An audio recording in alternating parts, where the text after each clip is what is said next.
Warning: the following video was made before Player Core 2 came out for Pathfinder 2e and so uses some options from before the Pathfinder Remaster project took effect. Hello YouTube and welcome to Prime Productions. I'm here to help enhance your tabletop gaming experience. Okay, so a lot of you have been patient and asking for a video about my thoughts on archetypes, so here it is. But before I get started discussing archetypes, I do have something to say. There are a lot of archetypes. Like, a lot. Far too many for me to talk about in one video. Heck, there are far too many for me to keep track of at all, period. So today I'm just going to cover the ones that I am most familiar with, my go-to archetypes, if you will. When someone has something they want to do with their character, these are the archetypes that I turn to first. If I did mention your favorite archetype, it's not that I dislike it, I might not even know about it. There are just too many archetypes for me to keep track of. I guess I'm saying these are not the objective top 5 archetypes in Pathfinder 2e, these are just my top 5 archetypes. Okay, so I do want to get to the archetypes, but before we get started, I want to talk about how archetypes work. They can be crazy and a bit complicated, and I think it behooves us to go over them real quickly. If you want to jump straight to the archetypes, I'll post a timestamp with the beginning of the archetypes section on screen now. So if you're coming from Dungeons & Dragons, archetypes are kinda Pathfinder's way of multiclassing, and they work by trading in your class feats for archetype feats. Essentially trading away some of your class features for other thematic abilities. Archetypes come in two broad categories. Multi-class archetypes give you the abilities from another class, and non-multi-class archetypes give you thematic abilities based on a concept but not necessarily from another class. Now, there is some crossover. You can get some class abilities from non-multi-class archetypes, but for the most part, that's how it works. Every even-numbered level, starting at level 2, every class gets a class feat. Some classes get a class feat at level 1, but that's not important. All classes get a class feat at level 2 and every even-numbered level afterwards. Starting at level 2, you can trade in any of these class feats for archetype feats, but there are 3 hoops that you have to jump through. Firstly, you have to qualify for the archetype. Seems simple enough, right? Some archetypes might require you to have a certain attribute, like say a minimum strength of +2. Some archetypes require that you be a higher level, and some archetypes might even require you to do things in-game like joining an organization. The second thing you have to do is to get that archetype's dedication feat. Every archetype has an initial feat called a dedication feat. Now, this feat absolutely does give you something, like a new ability or training in a skill, but it also gives you access to the rest of the feats in that archetype. Lastly, if you want to move on to a second, third, or fourth archetype, you can, but you have to have a minimum of 3 feats in one archetype, including the dedication feat, before moving on to the next archetype. Now, this can get confusing, so let's use an example. This is Linny the Druid. Let's say she wants to get the fighter's reactive strike ability. At level 2, she looks at her archetype choices and she sees that at level 6, there is a fighter archetype feat that gives her reactive strike. Now, to get access to that feat, she needs the fighter dedication feat because remember, to get access to an archetype's feats, you need the dedication feat for that archetype. In other words, she has to grab fighter dedication before she can take the feat that gives her reactive strike.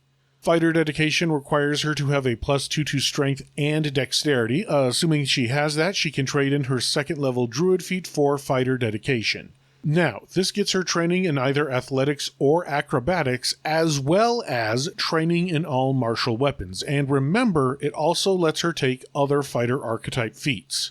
Then at level 6, she can trade in her level 6 druid class feat for the reactive striker feat, which gives her a fighter's reactive strike. Now, let's say Linny is unsatisfied with the number of spells she has and she wants more. So she decides to get another archetype and chooses Cleric. She sees that the Cleric archetype can get her a few more spells. Well, she's above level 2 and has a wisdom of +2 or better, so she decides to trade in a level 8 class feat for Cleric dedication.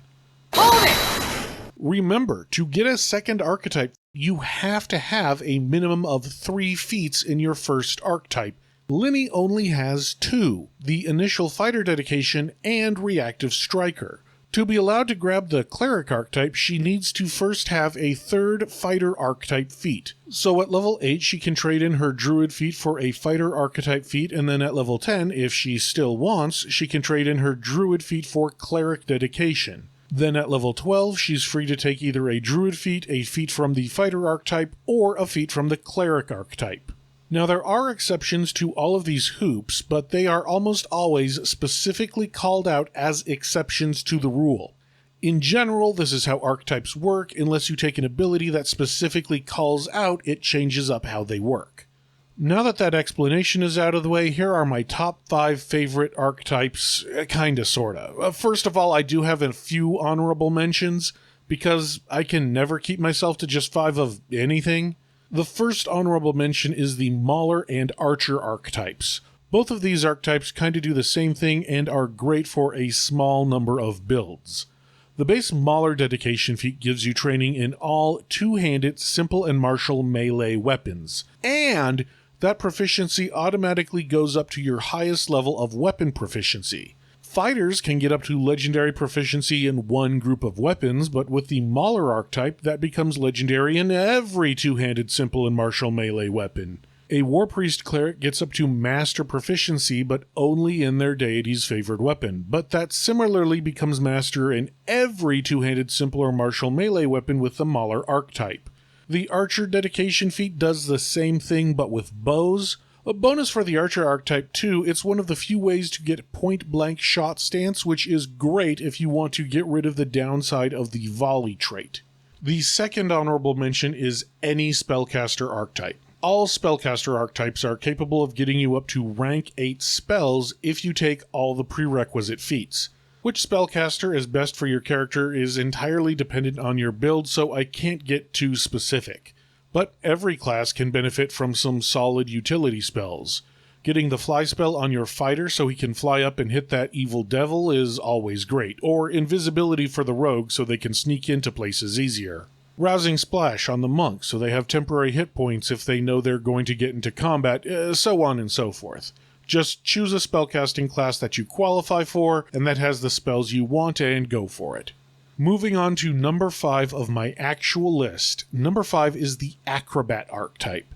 Acrobat is here for one reason and one reason only. The dedication feat is nuts. This archetype requires you to be trained in acrobatics, but automatically increases your acrobatics training to expert.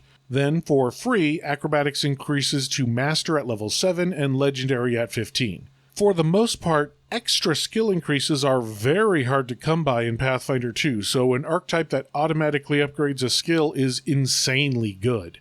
This is phenomenal in particular for swashbucklers, who are basically required to spend their skill increases on acrobatics for their class to even function, meaning they don't have room to increase the skills that they'd like to increase. Now there are other feats later on in Acrobat that are also good, like letting you roll acrobatics instead of athletics to jump, but just the dedication feat alone lands Acrobat as my number 5 slot. Number 4 on my list is the multi-class archetype for Rogue. This archetype is just great for a large number of builds. First of all, it gets you skill training in 2 skills, which is great as a lot of classes are hurting for skill training. You also get trained in light armor, which is cool if you're a cloth spellcaster like a wizard or witch, as that can help you with your generally weak defense. But there are a lot of other rogue archetype feats that are great too. Sneak Attacker gives you some sneak attack damage. Sure, it caps out at plus 1d6, not the 5d6 of a rogue, but assuming you can get a target off guard, that's plus 1d6 damage on most of your attacks. Plus 1d6 damage on the majority of your attacks is nothing to sneeze at. Also, shout out to the rogue archetype feat Skill Mastery, which gives you 2 skill increases and a skill feat for the cost of 1 class feat. I already told you how valuable most skill increases are, so 1 feat that gives you 2 is just amazing.